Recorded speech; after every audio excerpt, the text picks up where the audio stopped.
meus dangos, meu nome é Lana Lorena e estamos em mais um Lana Del Resenha aqui no meu canal. Jogos Vorazes é com certeza uma das minhas trilogias favoritas e eu também tenho muito carinho pelos filmes. Eles foram uma das franquias mais bem adaptadas para o cinema, mas claro, toda a história de Jogos Vorazes era muito mais complexa, muito mais intensa e nem a melhor das adaptações consegue ser 100% fiel e precisa à obra original. É mais para comentar com vocês quais são as diferenças entre as duas obras. Tem muita censura. Quanto à maquiagem que nós vamos fazer, ela também usa no filme uma maquiagem com borboletinha bem fofinha no final do primeiro filme de Jogos Vorazes. E eu pensei em trazer essa maquiagem. Então aí eu vou explicar para vocês como funciona, como é o universo de Panem. Jogos Vorazes é uma daquelas histórias pós-apocalípticas. Então o país Panem se ergueu de onde antes, no passado, era conhecido como América do Norte. E nesse país, nós temos uma capital que controla tudo e seus 13 distritos. E aí esses 3 distritos, eles basicamente é onde ficam praticamente toda a classe trabalhadora que serve todo o resto do país. Todo caso que serve principalmente a capital. Todos os 13 distritos, eles tem funções específicas. Esse país, ele funcionou por um tempo até chegar os dias escuros, que foi a época em que os distritos resolveram se rebelar contra a capital. Guerra. Uma guerra terrível. Porém, eles levaram uma surra, os distritos perderam essa guerra e como castigo, o Distrito 13 foi obliterado, foi completamente destruído e deixou de existir. E com a derrota dos distritos veio o Tratado da Traição, com muitas novas leis e uma lembrança anual de que os dias escuros jamais deveriam voltar a acontecer. Essa lembrança anual, obviamente, foi chamada de Jogos Vorazes. Nos Jogos Vorazes, cada um desses 12 distritos que restaram deveria fornecer 2 jovens, um rapaz e uma moça, entre 12 a 18 anos, para serem aprisionados numa arena por várias semanas e lutarem até a morte, até que no final reste apenas um vencedor. A mensagem é bem clara. Vejam como levamos suas crianças e as sacrificamos e não há nada que vocês possam fazer a respeito. Se erguerem um dedo, nós destruiremos todos vocês da mesma maneira que destruímos o Distrito 13. Como se não bastasse, a capital ela força os distritos a tratarem os Jogos Vorazes como uma festividade, um evento esportivo e acaba colocando os distritos como inimigos uns dos outros. Tecnicamente, o tributo vencedor de cada ano, ele volta tecnicamente com uma vida tranquila. Ele volta com vários prêmios, uma nova casa, muito dinheiro, leva o seu distrito a receber vários prêmios, principalmente comida, enquanto o resto dos distritos naquele ano passa fome. Bom, o início do livro e do filme é mais ou menos parecido com a Katniss saindo na manhã da colheita para a floresta, mas no filme já somos apresentados a Prim nessa parte do filme. Ela acorda de um pesadelo, né, onde ela sonhou que ela seria a sorteada, a escolhida para os jogos. E aí temos a Katniss acalmando ela, fazendo o papel de mãe. Foi só um sonho. No livro, nós não temos essa cena. E eu acho que isso é bem mais legal no livro, porque você não espera no livro O que vai acontecer no momento da colheita. Já essa cena no início do filme acaba te dando um insightzinho. E aí isso acaba dando um spoilerzinho. No livro já mostra muita coisa de quem é a Prim. Ela tem uma cabra, ela ajuda no sustento da casa com o leite da cabra. Ela vende o leite da cabra, ela faz queijo com o leite da cabra. A Katniss e o Gale, eles são da costura, que é a parte mais pobre do Distrito 12. O Distrito 12, ele já é o distrito mais de Panem. É o distrito mais pobre e mais ignorado pela capital e por todos os outros distritos. Mas além deles já morarem no distrito mais pobre, eles também moram na parte mais pobre do distrito mais pobre. Como eu disse, cada distrito tem sua função, seu trabalho manual para a capital, e a função do Distrito 12 é minas de carvão, fornecer carvão para o resto do país. Ambos os pais da Katniss e do Gale, eles trabalharam nas minas de carvão. No mesmo acidente, na mesma explosão onde o pai da Katniss morreu, o pai do Gale também morreu. E ambos eram muito jovens. A Katniss tinha 11 anos, ainda faltava alguns meses para ela fazer 12 anos e ser elegível para os Jogos Vorazes. E o Gale já tinha mais ou menos uns 13 anos. Ambos com irmãos e mãe para sustentar. Foi um caso diferente para o Gale, porque a mãe dele arrumou trabalho logo em seguida, logo que perdeu o marido, logo que pariu, que ela estava grávida, quando o pai do Gale faleceu. Então, assim que ela teve o último neném, ela arrumou emprego de lavar roupa, também ajudava a sustentar a casa, só que ele tinha muitos irmãos, então o que a mãe dele ganhava não era o suficiente. Então foi assim que a Katniss e o Gale acabaram se conhecendo na floresta e virando parceiros de caçada, e ao longo do tempo também viraram melhores amigos. Tudo que ela viveu com seus míseros 16 anos fez com que ela tivesse abominação a pensar em romance, casamento. Ela não suporta, ela nem cogita pensar nesse assunto. A única preocupação dela é manter a família dela bem e viva, inclusive ela mesma. Bom, apresentados ao Gale, a gente vai para uma parte do filme que particularmente me irrita muito. a Katniss, ela vai ali pro prego trocar as caças deles, e aí no filme é nesse momento que a Katniss está lá no prego, que é onde meio que é o mercado negro do distrito, e lá é onde ela encontra o broche. O que é isso? Isso é um tordo. Quanto é? Fica com ele. Tem dois motivos que isso me irrita. Um dos motivos que eu já vou citar é porque eu acho que perde muito o significado do broche. Mas a outra parte também que me irrita eu vou mencionar depois.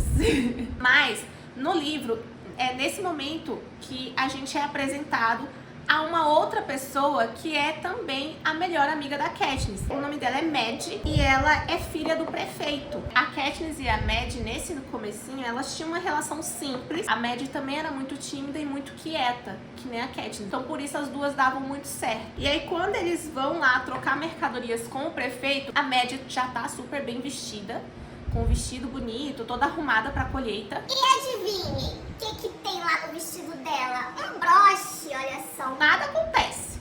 Ele só tá ali no vestido da Mad. Mas também é nesse momento que a gente entende como funciona o sistema da colheita. Caso você seja um cidadão normal do distrito, um cidadão que não passe muitas necessidades, ao completar 12 anos, você se inscreve pela primeira vez, você se inscreve uma vez na colheita. Ao completar 13 anos, você se inscreve 2 vezes e assim por diante. Mas, caso você esteja passando fome, morrendo de fome, como é o caso da maior parte da população da Costura, do Distrito 12, que é a parte mais pobre do distrito, você tem a chance de se inscrever mais vezes, e a cada vez que você se inscreve, você ganha uma poção vagabunda a mais de alimento. E essa é mais uma forma de trazer desunião dentro do próprio distrito. A Katniss, com seus 16 anos, já vai estar se inscrevendo na colheita 20 vezes, enquanto a Mad, na mesma idade que a Katniss, vai ter o nome dela ali no sorteio apenas 5 vezes. E o Gale, com 18 anos, ele vai ter o nome dele 42 vezes no sorteio. Mas aí no livro, só então que a gente é de fato apresentado a Prim e a mãe da Katniss. No passado, ela era filha de mercadores. A família dela tinha uma botica, que é tipo uma farmacinha, sabe, que funciona como os médicos do distrito, fornece medicamentos, mas também atendem pacientes. E por isso a mãe da Katniss tinha tanto conhecimento medicinal. Só que no passado, a mãe da Katniss se apaixonou pelo pai da Katniss, que era da Costura, e se casou com ele. O pai da Katniss, ele também caçava na floresta e ele também trocava. Tanto é que a Katniss aprendeu tudo que ela sabia de caça e também de como trocar as mercadorias com o pai dela. O pai dela costumava levar as ervas medicinais para a botica da família da mãe da Katniss, e foi assim que eles se conheceram e se apaixonaram. E aí a gente já entende um pouquinho do tamanho do amor da mãe da Katniss pelo pai da Katniss, ao saber que ela trocou a vida dela, não de luxo, né? mas uma vida muito melhor, mais saudável e segura por uma vida de pobreza ao lado do pai da Katniss. É uma coisa que muita gente acha inimaginável, sabe? A Katniss não tem uma boa relação com a mãe desde que o pai morreu, porque a mãe ficou ausente na visão da Katniss, né? O que é um sentimento muito válido pra Katniss, óbvio, porque ela é uma criança, né? A forma como a mãe da Katniss foi adaptada no filme também é uma das coisas que eu não gostei, porque ela é basicamente uma inútil ali no filme o tempo todo, ainda hoje, sempre apática, sem nenhum tipo de expressão. Ela não se envolve em nada que acontece ali com as filhas no filme mesmo, durante os acontecimentos. Enquanto no livro, essa fase dela já passou, já acabou. A mãe da Katniss, ela entrou numa depressão profunda quando perdeu o amor da vida dela. E a gente sabe que depressão sem o tratamento correto não tem muito o que fazer, né? Então não é bem culpa dela o que acontece. Nessa fase da história, a mãe da Katniss já tinha se recuperado, já tinha voltado a si. Ela conseguiu voltar aos negócios de família dela, de botica, digamos assim. A Katniss agora, ela traz as ervas medicinais para a mãe dela, então a mãe dela assumiu esse papel novamente de ser a médica deles e de fornecer medicamentos, remédios, enfim.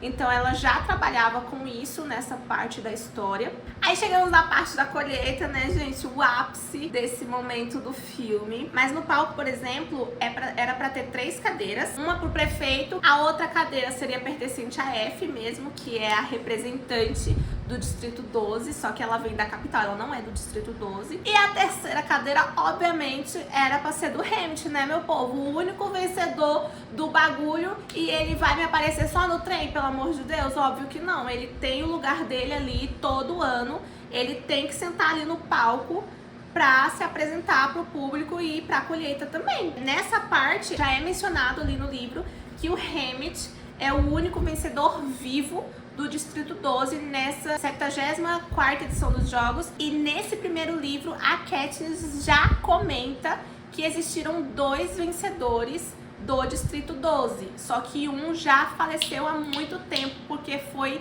em jogos muito antigos. Então já tinha ido com Deus, ninguém nem lembrava o nome da pessoa, tá? E isso é legal porque depois de todos os 3 livros e os filmes, a gente agora vai ter o filme da Cantiga dos Pássaros e das Serpentes. Bom, então aí, como eu disse, no filme a gente só conhece o Hamilton lá no trem, mas no livro ele entra cambaleando de bêbado e berrando bem no meio, bem no finalzinho do discurso do prefeito. E aí só depois de todo esse vexame é que a F realmente entra, né, pra fazer a parte do sorteio. E, gente, eu simplesmente amo a forma que o sorteio é narrado no livro, porque o livro a gente lê em primeira pessoa, ou seja, a gente vê tudo que tá acontecendo através da Katniss, através da visão da Katniss, pensamentos da Katniss, sentimentos da Katniss. Então tudo ganha uma força muito grande. Ela cruza o palco até a bola com os nomes das garotas. Ela se aproxima, enfia a mão bem fundo na bola e retira uma tirinha de papel. A multidão suspira coletivamente e depois o silêncio é tão grande que é possível ouvir até um alfinete caindo no chão. E estou me sentindo nervosa e desejando desesperadamente que não seja eu, que não seja eu, que não seja eu. F. Trinket cruza novamente o palco, alisa o papelzinho e lê o nome com uma voz alta e clara. E não sou eu. É Primrose Everdeen. Gente, eu tô com os olhos lacrimejando só de lembrar da cena, só de narrar essa cena aqui pra vocês, porque sério, já iniciando o segundo capítulo, a sensação de dor e de impotência da Katniss. Eu tô me tremendo, gente, eu tô querendo chorar. Prim era uma tirinha de papel entre milhares. Suas chances de ser escolhida eram tão remotas que nem me dei o trabalho de me preocupar. Eu não tinha feito tudo? Não tinha pegado as tésseras e me recusado a deixar que ela fizesse o mesmo? Uma tirinha de papel entre milhares. A probabilidade era completamente favorável a ela, mas não adiantou nada. A Prim já tava com o pé no palco quando ela alcança a Prim. Ela arranca a Prim do palco, puxa pra de trás dela e grita o famoso I volunteer! I volunteer! I I volunteer as tribute! Por conta de todos esses fatos do Distrito 12 ser o mais pobre, o mais ignorado, o mais subestimado, as crianças desse distrito tinham muito menos chance de sobrevivência. Voluntariados no Distrito 12 também era impossível, nunca acontecia. Então o fato das pessoas não baterem palmas, ficarem em silêncio, inexpressivas, foi o primeiro sinal de rebeldia do Distrito 12 em muito tempo. Então vem aquele momento dilacerante, o Distrito 12 fazendo o sinal com os 3 dedos, né, nos lábios.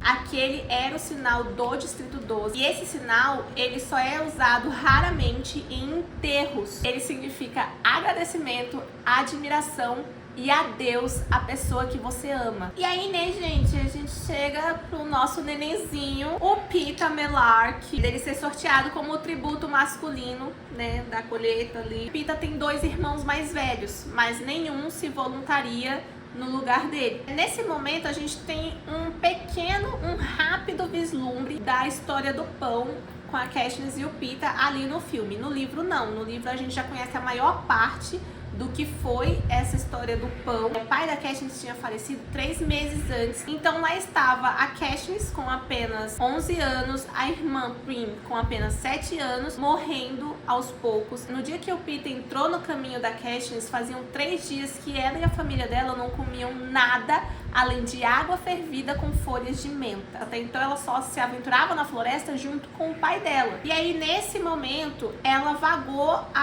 nos fundos ali da parte de mercadores, das lojas e tudo, procurando no lixo, gente, comida no lixo, qualquer coisa que tivesse mesmo que estragada, ela tava procurando pra levar pra casa, porque senão ela tinha certeza que nem ela e nem a família dela passaria daquele dia. Mas todas as lixeiras já tinham sido recolhidas naquele momento, e quando ela tava ali só encarando a lixeira vazia do padeiro, a mãe do Peeta aparece xingando ela, mandando ela embora. Ela meio que senta, meio que cai numa árvore ali perto. E fica ali esperando a morte. Ela escutou uns gritos e um barulho muito forte de metal batendo. Nisso aparece o Peeta com 2 pães queimados, e a Katniss até supõe na hora que o Peeta parece ter queimado os pães de propósito pra poder dar ela, porque assim, com o contexto do que é explicado ali no livro, a gente entende que o Peeta tinha uma mãe abusiva, então ele não poderia simplesmente levar o pão para Katniss. E a Katniss até vê que a mãe dele deve ter batido nele, aquele som de metal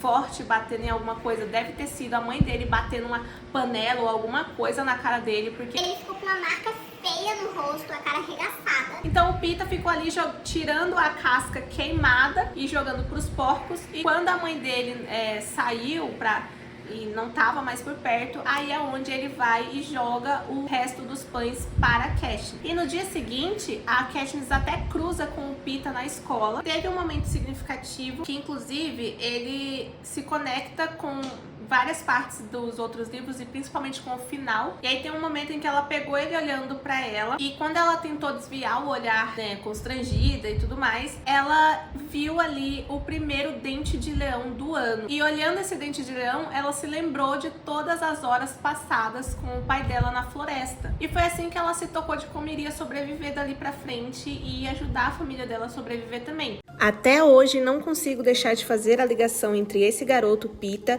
o pão que me deu a esperança e o dente de leão que me fez lembrar que eu não estava condenada. E aí nós chegamos em mais um momento importante desse começo, que é o momento das despedidas.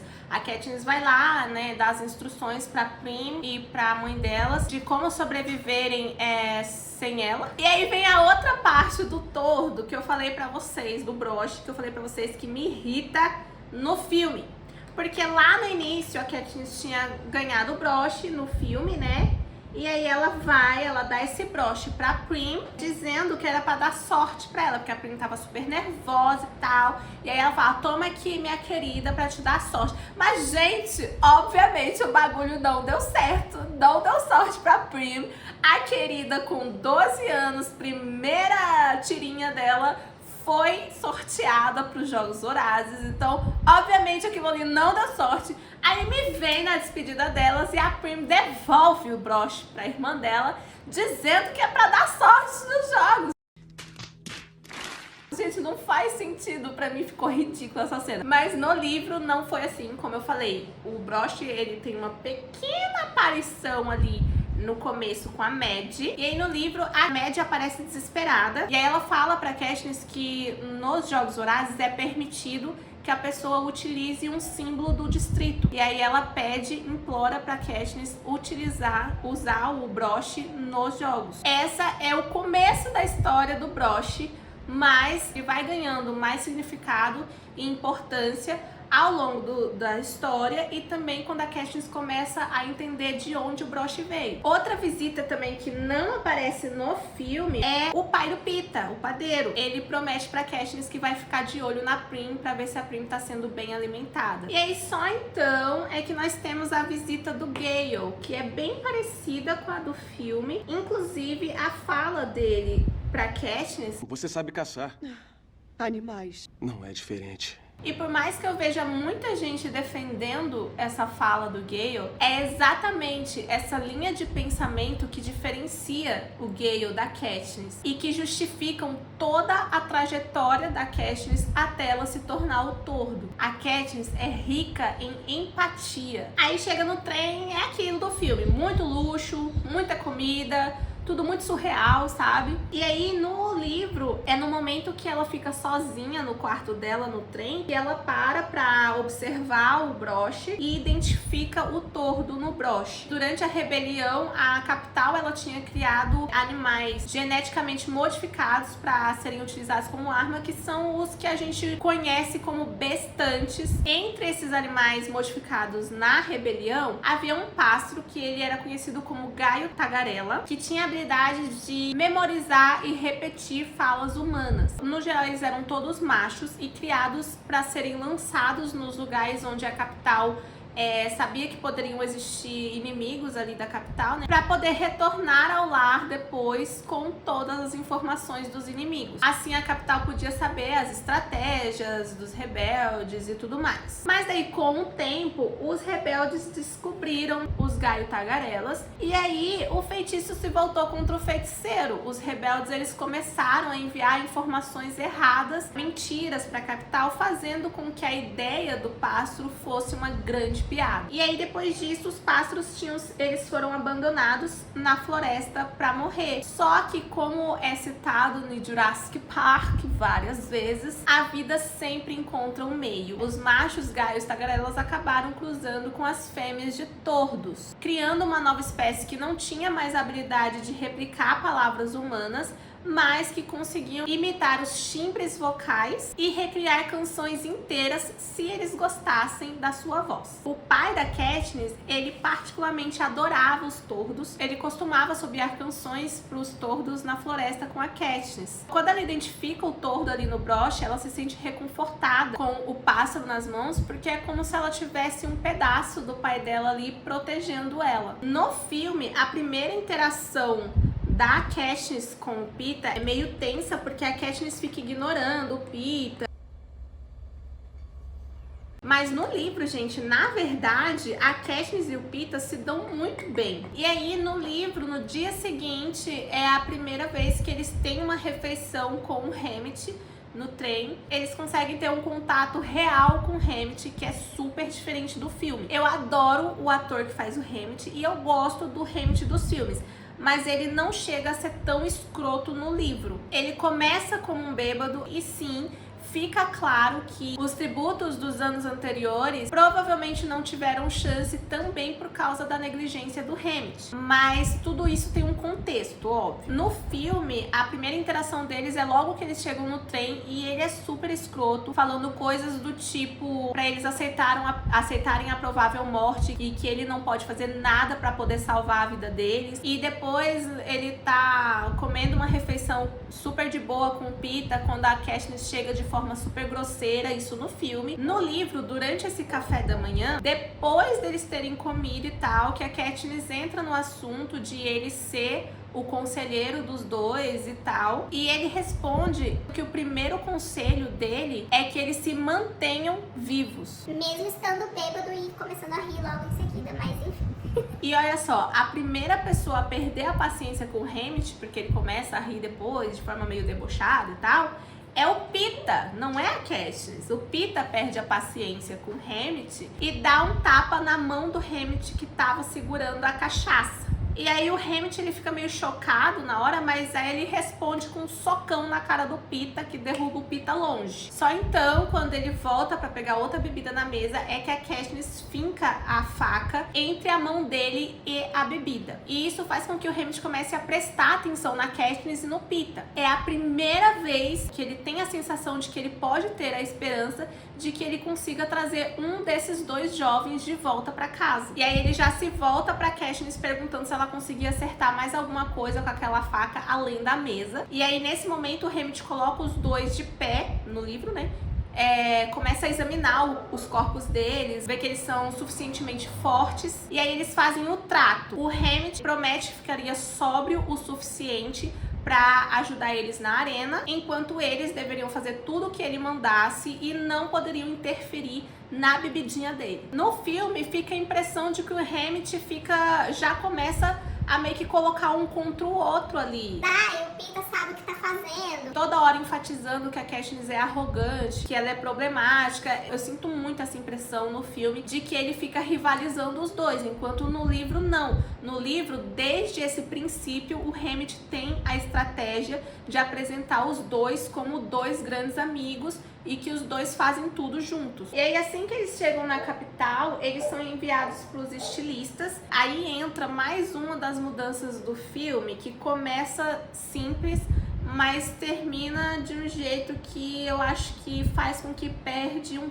pouco do significado. Então eu acho muito importante a introdução desses personagens desde esse início, porque até então a Katniss detesta, ela odeia as pessoas da capital, mas a partir do momento que ela começa a conhecer essas outras pessoas que vão entrando aos pouquinhos na vida dela como a equipe de preparação, ela começa a pensar de forma um pouco diferente. No caso, eu tô falando da equipe de preparação, que é composta pela Venia, o Flavius e a Octavia. No filme, quando eles aparecem, até tem uma cena da hora que eles estão limpando a Katniss e eles fazem cara de nojo quando estão olhando pra ela. No livro, eles ficam encorajando ela nas partes dolorosas. A forma como eles falam, ela não sente que eles estão sendo cruéis ou ofensivos com ela. Eles não olham pra ela com nojo, eles não têm nojo de tocar nela, não. Eles fazem de tudo pra realmente deixar ela o mais linda possível, pra aparecer na frente das câmeras, então eles realmente parecem querer muito ajudar ela. Aí a gente conhece o querido Cinna, é bem parecido com a cena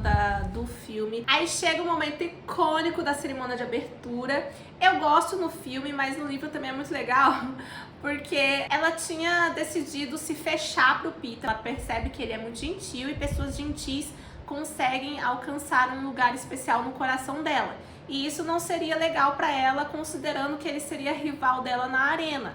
Então ela fala, não quero mais papo com esse garoto, vou ter que me afastar. Nesse momento já vai tudo por água abaixo na cerimônia de abertura, porque os dois já conversam ali. É super engraçado. Gente, o Pita, ele tem uma personalidade muito mais legal no livro.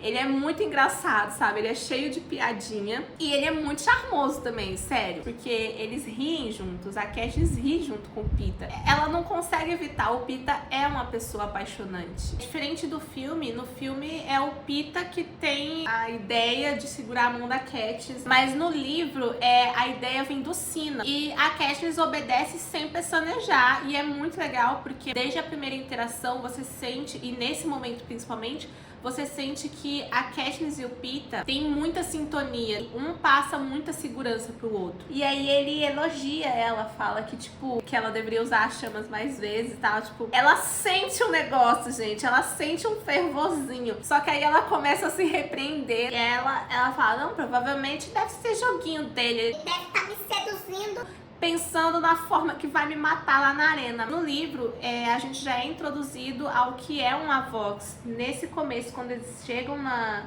no apartamento e encontram os serviçais. Uma Avox era uma pessoa, geralmente da capital, que cometeu ou um grande crime ou um ato de traição contra o país. A capital, ela corta a língua dessa pessoa e coloca essa pessoa em alguma área de serviço. Aí no dia seguinte, quando eles se reúnem com o Hammett para definir a estratégia deles, o Hammett pergunta como eles gostariam de serem treinados, se eles queriam serem treinados separadamente, juntos.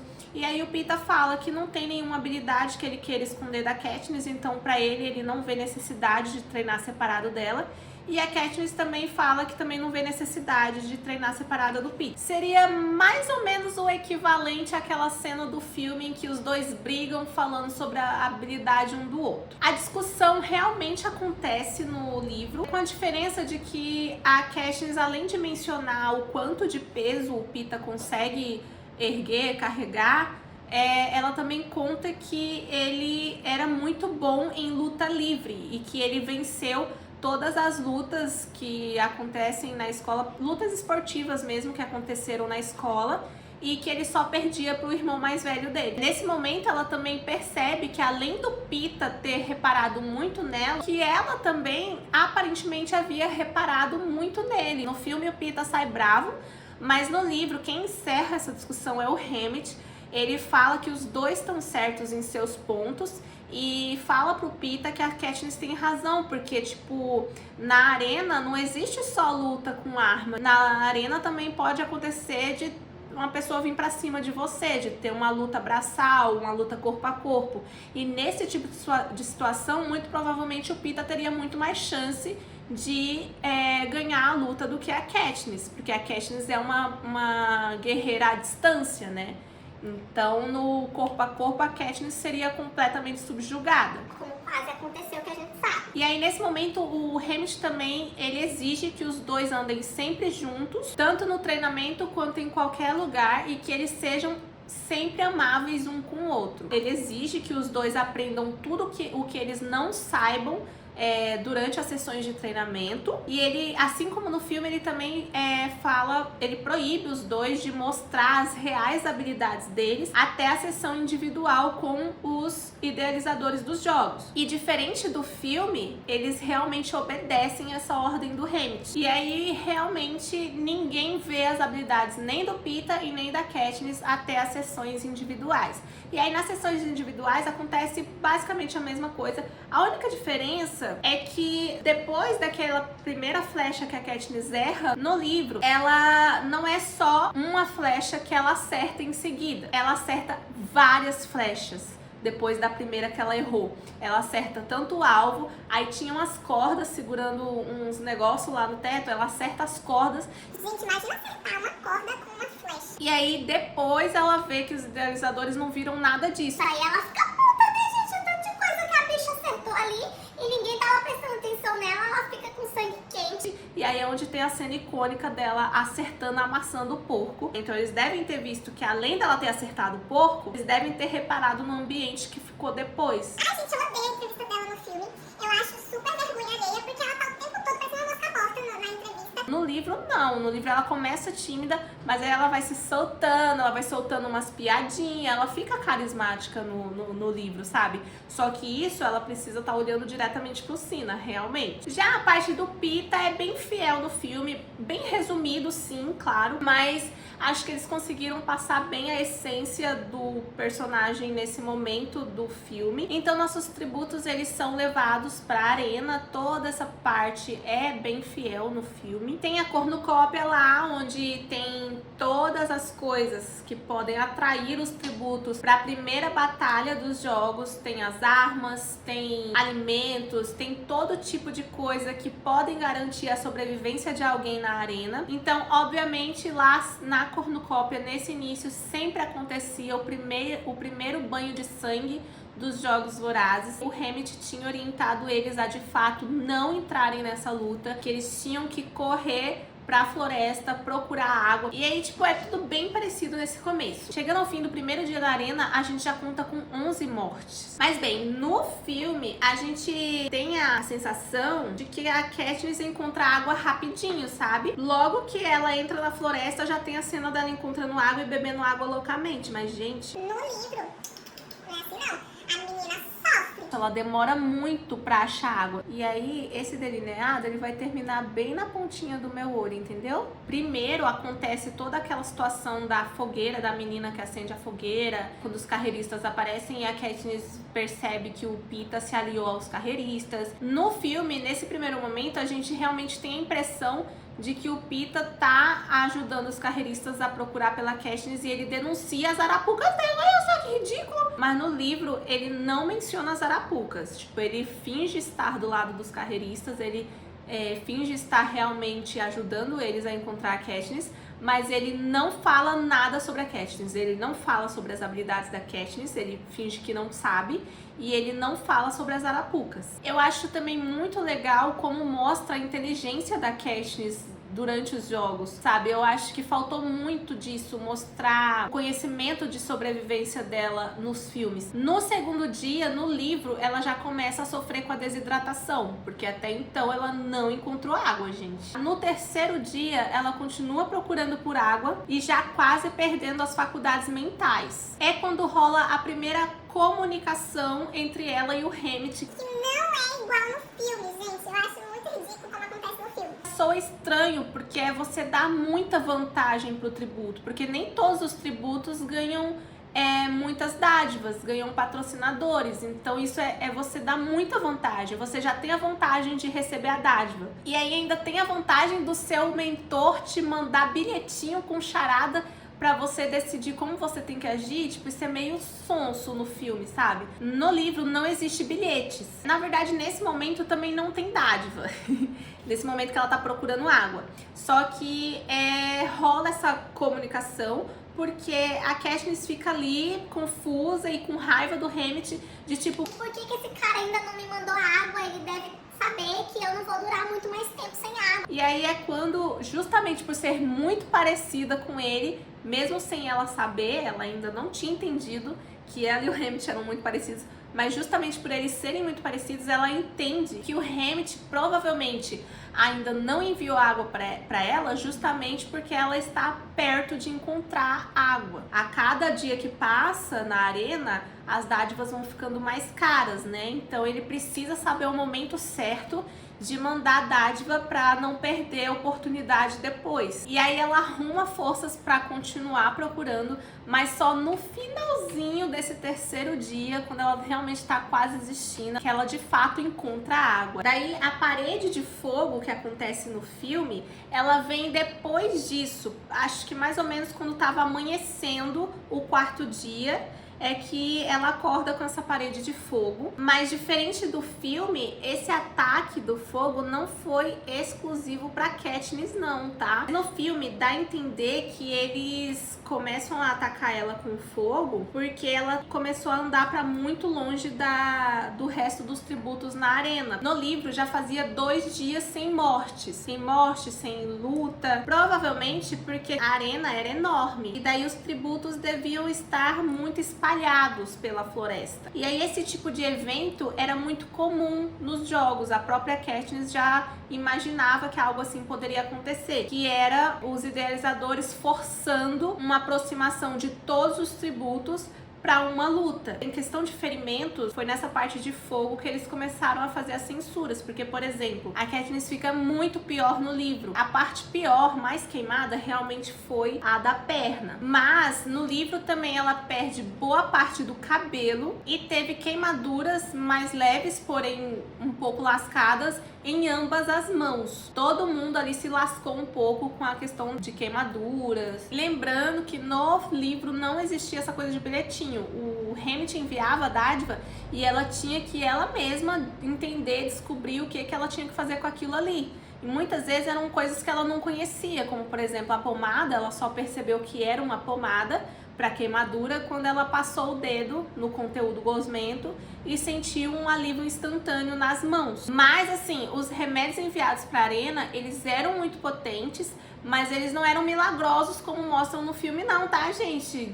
Custa, demora para cada ferimento dela realmente se curar, realmente ter uma mudança muito drástica, radical. Não era assim que, né, no filme, tipo, a menina passou a pomada aqui numa queimadura que tava feia, no dia seguinte não tem nem nada ali mais, tá tudo cicatrizado. Não, gente, A pomada, ela gera um alívio muito instantâneo, ela interrompe a infecção, mas ainda precisa de uns dias para ter toda a cicatrização e tudo mais. Além da Glimmer, a garota do Distrito 4 também morre. Então a Katniss consegue fazer com que as teleguiadas tire 2 pessoas do caminho dela. Mesmo pra ser mais simples. E a Katniss, como no filme, ela também é picada, mas ela tem o bom senso de tirar os ferrões de cada picada. E isso é enfatizado pela Rue mais pra frente, inclusive. E daí, quando ela acorda, chega a passar um dia inteiro até ela perceber que a Rue tá ali vigiando ela, né? Elas conversam muito em relação a seus distritos no livro, e é quando a Katniss percebe que, em comparação a outros distritos, como o 11, que é o da Rue, o Distrito 12 pode ser considerado um lugar aconchegante e seguro em relação à rigidez dos prefeitos e dos pacificadores. Quem ser chicoteado em público é uma coisa rara no Distrito 12, embora ocorra ocasionalmente. Tecnicamente, Gale e eu poderíamos ser chicoteados diariamente por caçar ilegalmente na floresta. Bem, tecnicamente poderíamos receber penas bem piores. Só que todos os funcionários compram nossa carne. Além disso, nosso prefeito, o pai de Mad, não parece gostar muito desse tipo de evento. Talvez o fato de sermos o distrito menos prestigioso, mais pobre e mais ridicularizado do país tenha lá suas vantagens, tais como sermos solenemente ignorados pela capital, contanto que nossa cota de carvão seja produzida regularmente. Aí elas fazem aquele plano de destruir a comida dos carreiristas, assim como no filme a Katniss, ela entende a armadilha logo depois de ver a cara de raposa, né, ali roubando coisas da cornucópia. Aí a partir de então existem grandes diferenças entre filme e livro. Porque no filme a Katniss, ela fica um pouco tonta com a explosão, ela sai correndo e volta pro esconderijo dela e da Rue. No livro não. No livro a Katniss fica muito baqueada com a explosão, e essa explosão ela causou danos muito graves na Katniss. Ela fica realmente muito tonta. Mesmo que ela tivesse apavorada, ela não conseguia simplesmente sair correndo dali. Ela teve que se arrastar até o esconderijo que ela tava. Ela tava atrás de uns arbustos, né? E rezar pra que não encontrassem ela ali. Agora, o segundo maior problema da Katniss por conta da explosão foi porque a Katniss simplesmente perdeu a audição. Nessas primeiras horas, ela perdeu a audição dos 2 ouvidos. Mas depois, aos pouquinhos, ela volta a ouvir de um lado. Mas do outro lado, eu não lembro se é o lado esquerdo, se é o lado direito, ela não volta a ouvir durante todo o resto dos jogos. E aí, como ela teve que passar a noite também ali escondida, ali perto, então, mais recuperada, só que sem a audição de um dos ouvidos, a Katniss volta pro local de encontro dela com a Rue. Ela espera a Rue por um dia inteiro, e só depois de passar todas essas horas, né, durante o dia, é que ela começa a se preocupar de fato com a Rue e começa a cogitar ir atrás dela. É tudo muito parecido com o filme. Eu não tenho muitas críticas ao filme sobre essa cena. Eu choro nos dois, tanto no filme quanto no livro. Mas no livro, a Rue, ela é atingida pela lança antes da Katniss alcançar a Rue. A Katniss meio que chega tarde demais, digamos assim. Ela, na hora que ela vê a Rue, ela vê a Rue sendo atingida pela lança. Eu acho que ela vê de costa, na verdade. É onde a Katniss atira imediatamente no menino que matou a Rue. No filme, ela acerta ele no peito. No livro, ela acerta ele na garganta e ele cai e ela assiste ele morrendo afogado no próprio sangue. Então é uma cena bem pesada pra ela nessa parte. E aí é onde acontece mais ou menos tudo igual. Dela deitando a cabeça da Rue no colo dela. E aí quando a Rue diz pra Katniss que ela precisa vencer os jogos, a Katniss promete que vai vencer. E que agora ela vai vencer pelas duas. E o que mais na frente, ela entende que agora essa promessa que ela fez pra Rue é muito mais forte do que a promessa que ela fez pra Prim de que ela voltaria viva. No filme tem aquela cena linda de que a Katniss cobre o corpo da Rue em volta de flores e logo em seguida ela faz aquele sinal de respeito do Distrito 12 pro Distrito 11 direto pra câmera. Só que obviamente isso não acontece no livro, né, gente? Porque isso claramente é um sinal de rebelião, então eu tenho quase certeza que se isso tivesse acontecido no livro, teriam explodido ela ali naquele momento mesmo. Mas assim, a história das flores realmente acontece. É a pequena rebelião dela. é realmente cobrir o corpo da Rue com flores. Ela não queria deixar a Rue ir embora daquele jeito. No livro também, a Katniss, ela recupera a flecha que ela atirou no garoto que matou a Rue. E ela pega tanto a mochila da Rue quanto a mochila do menino também, pra pegar todos os suprimentos pra ela. Ela também não é besta. Mas eventualmente ela volta pro local dela lá. E lá ela recebe uma dádiva que ela percebe que era um pão do Distrito 11. Deve ter tido essa comoção no Distrito 11, assim como ocorreu no filme. Então eu gosto desse momento do filme que mostra a reação do pessoal nos distritos e tudo mais. Eu acho bem legal. Ó, eu tentei fazer uma asinha aqui primeiro. E no meio disso tudo também, a Katniss, ela já começa a ficar bastante perturbada com a morte do garoto do Distrito 1. Aí então me dou conta, ele foi minha primeira vítima. O garoto do Distrito 1 foi a primeira pessoa que eu sabia que morreria por causa de minhas ações. Inúmeros animais perderam suas vidas em minhas mãos, mas somente um ser humano.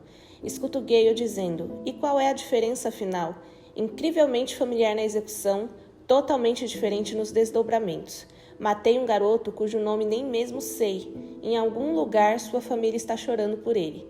Seus amigos clamam por meu sangue. Talvez tivesse uma namorada que realmente acreditava que ele voltaria. E aí chega essa mudança das regras, onde 2 tributos poderiam sobreviver desde que eles fossem do mesmo distrito. E aí, nesse caso, só restaram de dupla a Clove e o Cato, e a Katniss e o Peeta. Uma coisa que eu acho uma tristeza, gente, que tiraram no filme, é o quanto o Peeta é carismático, não só com o público. Toda vez que ele interage com a Katniss, ele é muito engraçado. Ele é muito sem vergonha, sabe? Daqui em diante, as diferenças entre o filme e o livro aumentam bastante, tá? Bom, o Peeta, ele realmente estava camuflado ali no rio, como mostra no filme, mas ele estava muito pior do que é mostrado no filme, gente. O Peeta estava realmente quase morrendo. A primeira coisa que a Katniss tenta no livro é levar o Peeta pra água, pra lavar ele, para poder cuidar dos ferimentos dele. Mas o Peeta simplesmente não consegue se mover de forma alguma. Ele grita muito, ele geme muito de dor. Ela percebe que ele realmente está sentindo muita dor e que é impossível mover ele daquele lugar naquele momento sem tratar os ferimentos dele antes. Ela fica desesperada, porque eles meio que estão expostos, né? Ela tenta arrastar ele para fora da lama, o que já é muito doloroso para ele. Depois ela tenta rolar ele pro lago, mas ela não consegue chegar até o lago. Até que ela decide que ela vai ter que dar um jeito de limpar ele ali mesmo. Gente, isso é uma coisa que eu acho que vale muito no livro e que eu acho meio ridículo não ter no filme. Se você tá todo cheio de ferimento...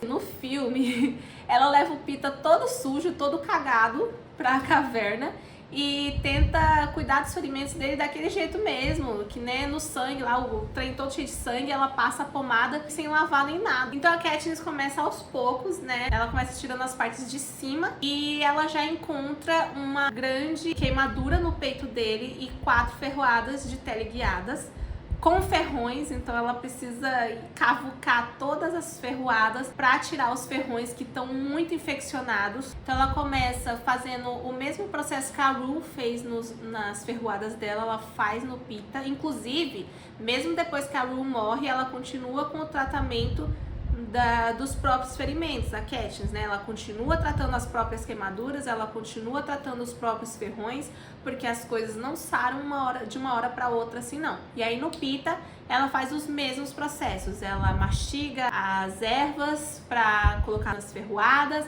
ela passa a pomada dela nas queimaduras do Peeta, então ela vai tratando os ferimentos mais leves do Peeta até chegar na perna e...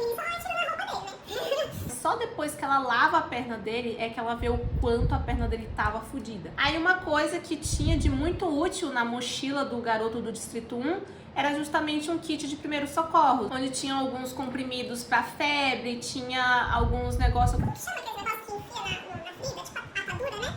Então tinha isso aí. Aí o Peeta também tinha mais algumas queimaduras e ferroadas na parte de baixo do corpo, que ela obviamente foi tratando antes da perna, porque ela realmente não fazia ideia do que fazer com a perna. Consigo ver o rasgão que a espada de Cato produziu no tecido na altura da coxa, mas isso de maneira alguma me prepara para o que se encontra embaixo.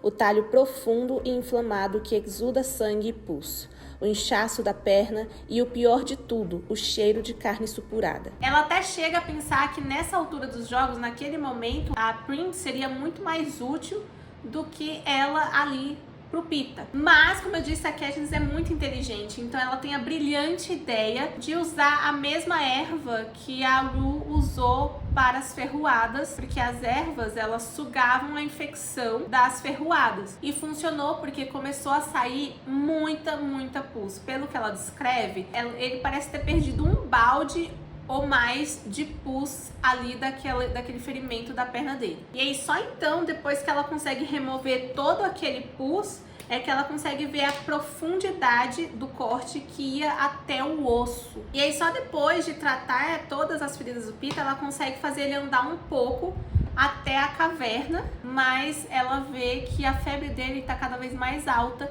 e ela começa a ficar apavorada com a ideia de perder o Peeta. Já o Peeta, ele tem absoluta certeza de que ele vai morrer. Então é justamente para calar a boca dele sobre isso, que ela não aguenta pensar na morte dele, é que acontece o primeiro beijo dos pombinhos ali na caverna, o que no filme seria equivalente ao beijo no rosto que ela dá nele. No livro ela realmente beija na boca dele, é o primeiro beijo deles, só que ele tava queimando de febre, então tudo que ela conseguiu prestar atenção naquele momento, naquele primeiro beijo, foi na temperatura febril do Peeta e no quanto ele estava doente. Ela não pensou em nada mais além disso. E aí no filme, logo depois desse beijo no rosto, ela recebe aquela dádiva do Hammett com o bilhetinho dizendo: você chama isso de beijo, tararã. No livro, ela recebeu o caldo depois, mas sem bilhete. Ela entendeu que quanto mais ela encenasse sobre estar apaixonada pelo Peeta, mais dádivas os dois receberiam.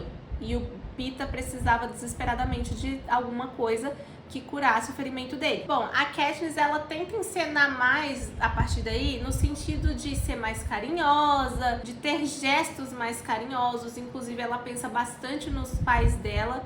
Nesse momento, ela tenta repetir gestos que ela via entre a mãe e o pai dela. No dia seguinte, a Katniss percebe que teve uma grande piora no estado da perna do Peeta, que além de estar mais inchada, ele tinha começado a apresentar sintomas de septicemia. A septicemia é quando a infecção começa a se espalhar pelo corpo e atingir os órgãos, podendo ser fatal. E aí nesse dia vem o anúncio do ágape. No filme é nesse momento que acontece o primeiro beijo deles e o Peeta já teria contado sobre quando se apaixonou por ela. No livro, não. E aí, no filme, a Katniss resolve ir quando o Peeta está desmaiado de febre. No livro, o Hammett, ele envia uma dádiva para Katniss no momento que o Peeta não vê. É um xarope do sono que faz com que a pessoa capote. Ela coloca uma quantidade suficiente para ele capotar por um dia inteiro. Aí lá no ágape tem aquela luta entre a Katniss e a Clove. É parecida no filme. No filme só é tudo muito mais rápido e mais suavizado, digamos assim. E aí quando a Clove começa a cortar os lábios da Katniss, que ela tinha prometido acabar com toda a aparência da Katniss antes de matar ela, é que o Trash aparece depois de ter ouvido sobre a Rue, óbvio, né? E aí é onde o Trash acaba matando a Clove, só que a Clove não morre na hora, a Katniss fica ouvindo meio que ela agonizando. No livro, a dádiva vinha numa seringa, era provavelmente um antibiótico muito forte, que vinha numa seringa que a Katniss tinha que injetar no corpo do Peeta. E o corte que ela recebeu foi perto do olho, o corte que ela recebeu da Clove. Então ela perdeu muito sangue. Assim que ela aplica o antibiótico no Peeta, ela mesma desmaia ali mesmo, sabe? Do lado do Peeta. E não tem isso dela passar o remédio nela também. Era só uma seringa, então ela injetou tudo no Peeta. Quando ela acorda, já tinha passado um bom tempo, o Peeta já tinha acordado. Ele estava claramente mais forte. Só que, de novo, os remédios eram potentes, mas não eram milagrosos. O Peeta ainda estava com a ferida aberta e não totalmente cicatrizada, tá? Ele só tinha curado da infecção. E isso, o fato da ferida dele ainda estar aberta, traz problemas futuros. mas por enquanto temos um Peeta com chance de sobrevivência. No filme, as coisas já começam a se adiantar bastante a partir do momento que o Peeta acorda depois desse ágape, né? No livro ainda demora um tempo, porque quando eles acordam tá tendo uma tempestade, e essa tempestade parece que não passa nunca. Se eu não me engano, ficam uns 3 dias com eles lá nessa caverna, começam a passar fome. Então é um pouco engraçado essa parte, porque a Katniss sabe como fazer os patrocinadores mandarem comida, e aí ela começa a tentar seduzir o Peeta. Tentar fazer rolar um beijo. Pra ter algum momento super romântico entre eles, sabe? E aí tem um momento que eles discutem sobre a Katniss acabar morrendo por causa do Peeta e tal. E ela responde pra ele que talvez ele não fosse o único que se preocupava em como seria viver no mundo sem ela. Só que quando ela fala isso, ela sente que isso estava longe de ser mentira. E enquanto eu estava falando, a perspectiva de perdê-lo de fato atingiu-me novamente e me dei conta do quanto desejo que ele fique vivo. E não tem nada a ver com os patrocinadores e não tem nada a ver com o que vai acontecer quando chegarmos em casa. E não é pelo simples fato de que não quero ficar sozinha. É por ele, não quero perder o garoto do pão. Quando ela percebe a profundidade do que ela estava sentindo, a confusão de sentimentos dela, ela tenta se fechar de novo. Aquele era um momento muito pessoal, muito íntimo dela, que ela não queria expor. Mas o Peeta percebe o que estava acontecendo, e aí é que acontece o primeiro beijo De verdade desses dois, gente. Esse é o primeiro beijo do qual estamos plenamente conscientes. Nenhum dos dois está acometido de alguma doença ou dor ou simplesmente inconsciente. Nossos lábios não estão nem quentes de febre e nem gelados de frio. Esse é o primeiro beijo que eu realmente sinto chacoalhar meu peito. Gostoso e estranho. Esse é o primeiro beijo que me faz querer mais.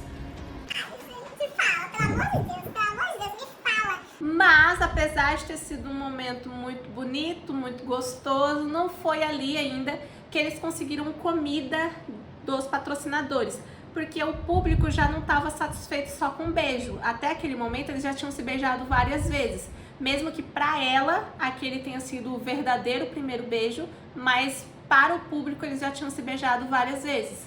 Então eles precisavam de algo mais íntimo. E eu não tô falando de sexo não, tá? Tô falando de um outro tipo de intimidade. No dia seguinte, a Katniss tenta fazer com que o Peeta diga coisas intensas, porque ela mesma tem muita dificuldade de se expressar, de falar sobre os sentimentos dela. Então é nesse momento no livro que ela tem a ideia de perguntar pro Peeta quando foi que ele se apaixonou por ela. No livro ele conta de forma lúcida cada detalhezinho dessa história, sabe? Acho que no primeiro dia de aula. Nós tínhamos 5 anos. Você estava usando um vestido vermelho e seus cabelos estavam presos com 2 tranças em vez de uma. Meu pai apontou para você quando a gente estava esperando para entrar na fila. Ele disse, está vendo aquela garotinha ali? Eu queria me casar com a mãe dela, mas ela preferiu um trabalhador das minas. E eu disse, um trabalhador das minas? Por que ela preferiu um trabalhador das minas se podia ter você? E ele disse, porque quando ele canta, até os pássaros param para ouvir. Então, daquele dia, na aula de música, a professora perguntou quem conhecia a Canção do Vale. Sua mão logo se ergueu. Ela colocou você em um banquinho e mandou você cantar pra gente. E juro, todos os pássaros do lado de fora ficaram em silêncio. E assim que você terminou a canção, percebi, exatamente como sua mãe, que eu estava caído por você. Então, pelos 11 anos seguintes, tentei preparar os nervos para falar com você sem sucesso. E daí é quando o paraquedas chega com um verdadeiro banquete pros dois. E aí só depois de que tudo isso acontece, que no dia seguinte a tempestade acaba, eles conseguem sair da caverna, conseguem caçar, e aí essa parte é tudo muito compatível com o filme. E aí a gente chega nos momentos finais dos Jogos Vorazes, que é bem parecido com o filme, com poucas diferenças. Quando a Katniss vê os Bestantes, ela corre pra cornucópia. Por um breve momento ela esquece do Peeta, e só quando ela chega na cornucópia que ela lembra que o Peeta não conseguia correr tanto que nem ela. Ele ainda estava com a ferida da espada aberta. E nesse momento, quando ele tá tentando subir a cornucópia para escapar dos Bestantes, um dos Bestantes que tinha as unhas muito grandes, né, muito afiadas, acaba ferindo a mesma perna dele. E ele volta a perder uma quantidade muito grande de sangue. E aí tem alguns detalhes sobre os Bestantes que não foi colocado no filme. Como, por exemplo, eles tinham os rostos e até os cabelos exatamente iguais aos dos tributos mortos na arena. Aí imagina, ela vê o menor dos bestantes, que tinha exatamente os mesmos olhos e o mesmo cabelo da Rue. E aí só então, depois de um tempo em que a Katniss e o Peeta estão lutando contra os bestantes, é que o Cato volta em si, né, e começa a atacar os dois. E aí é bem parecido com o que acontece no filme, a luta entre eles e o Cato, mas sem aquele diálogo choroso e depreciativo do Cato. Ele queria matar o Peeta a qualquer custo e usar o corpo do Peeta contra a Katniss para conseguir derrotar a Katniss também. Mas o desfecho do embate é igual, e uma mudança que eu gostei no filme é que essa parte dos bestantes é mais rápida. No livro demora muito, demora a noite inteira o Cato lutando com os bestantes lá embaixo, e daí quando ele finalmente é derrotado pelos bestantes ainda demora muito pra ele morrer pros bestantes. Nesse meio tempo, durante a noite, a Katniss tinha feito um torniquete com a última flecha que ela tinha na perna do Peeta pra parar de sangrar. Aí só depois que amanhece que o Peeta finalmente sugere dela atirar no Cato, aí ela tira o torniquete e dá o tiro final no Cato, e aí acontece aquele negócio de mudarem as regras de novo e falar que só um deles poderia sobreviver. E aí depois de insistir por muito tempo pra Katniss matar ele e permanecer viva, aí como último recurso o Peeta retira de novo o torniquete que a Katniss tinha recolocado nele. Ele tira o torniquete na intenção de sangrar até morrer. Porque se ele morrer, nunca vou poder ir pra casa. Nunca mesmo. Vou passar o resto da vida nessa arena tentando traçar um caminho de volta. E aí assim acontece o episódio das Amoras. E aí, graças a algum deus, o Peeta e a Katniss são declarados os vencedores dos Jogos Vorazes.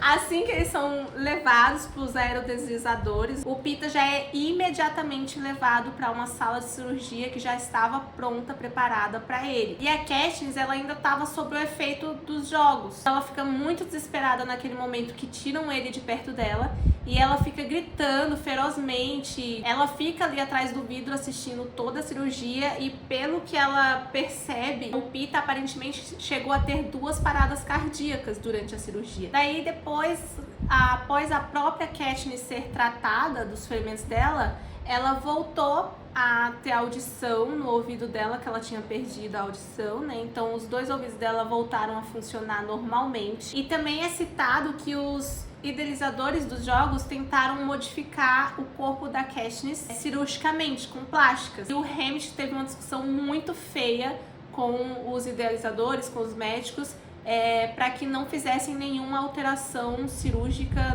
na Katniss.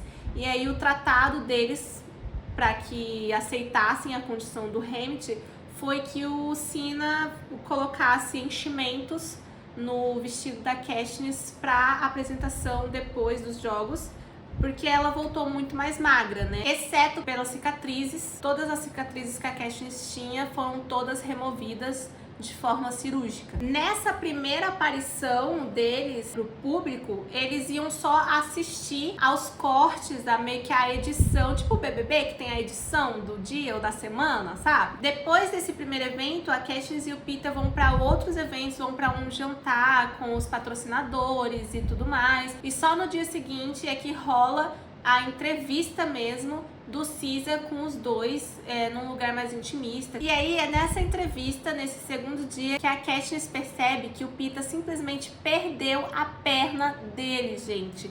Sim, isso foi cortado do filme. Eu fico muito chateada, por isso que eu disse que algumas coisas foram censuradas do filme, porque no livro o Peeta tava realmente muito fodido na arena e não teve salvação para a perna dele. Eles tiveram que amputar a perna do Peeta. Ele usa agora uma prótese que inicialmente é acompanhada por uma bengala para ajudar ele a se mover. Então eles não saíram ilesos fisicamente nem psicologicamente desses jogos. E aí finalmente a gente chega na viagem de volta ao Distrito 12, onde a Katniss conversa com o Peeta sobre eles estarem encrencados. E nesse momento que cai a ficha pra ele de que as coisas que eles tinham vivido, as coisas que ela tinha dito pra ele não eram reais, que tinha sido tudo fingimento pra poder os dois sobreviverem aos jogos. Ela até chega a falar que nem tudo foi mentira, mas ela não conseguia dizer exatamente o que.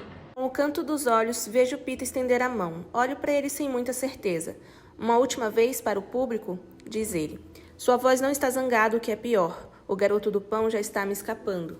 Pego sua mão segurando com firmeza, preparando-me para as câmeras e abominando o momento em que finalmente terei de soltá-la. Voltei com a make pronta, completa. É realmente inspirada nesse último look da Katniss no filme, no primeiro filme. E ficou bem assim.